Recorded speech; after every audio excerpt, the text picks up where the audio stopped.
ছেলেটা এখন কি করছে? বৃষ্টি পড়ছে বলে রেইনকোট পরেছে না অন্য কিছু? হাতে গ্লাভস পরছে কেন?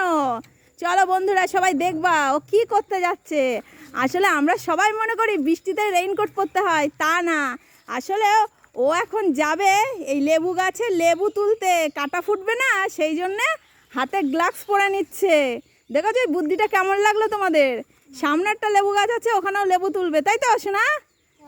দুষ্টু সোনার মাথায় কত বুদ্ধি। কই দেখি একটু মুখটা উঁচু করো, মাথায় তো বুদ্ধি ঢেকে গেছে। দুষ্টু সোনা এখন যাচ্ছে লেবু পাড়তে, রেইনকোট পরে হাতে গ্লাভস পরে। ওরে বাবা, আদৌ কি লেবু তুলতে পারবে? পই নাকি লেবু গাছ? এই যে লেবু গাছ তুমি দেখতে পাচ্ছ না, কত লেবু হয়ে রয়েছে, ঝাঁকে ঝাঁকে লেবু হয়ে রয়েছে। বাবা লেবু পাচ্ছে। ওই যে বড় একটা লেবু পেয়েছে, চলে আসো নিয়ে, আমি নিতে চাই, তাড়াতাড়ি আসো। শোনা ওই গাছ ছেড়ে এখন এই গাছে চলে এসেছে লেবু পাড়তে। ওই গাছে লেবু না কেউ খুঁজে পাচ্ছে না, এত লেবু। এখানেও দেখ ঝুলে ঝুলে রয়েছে লেবু, ও কিছুই দেখতে পায় না। ঠিক আছে, ওর দ্বারাই কিছু হবে না। চলো লেবু আমিই পারবা নেই, ও তো গ্লাভস পরা লাগে না। তা পালা। হ্যাঁ বৃষ্টি পাচ্ছে বলে পালাচ্ছে, মাথায় তো রেইনকোটটা টুপিটা দে নাকি, পাগল।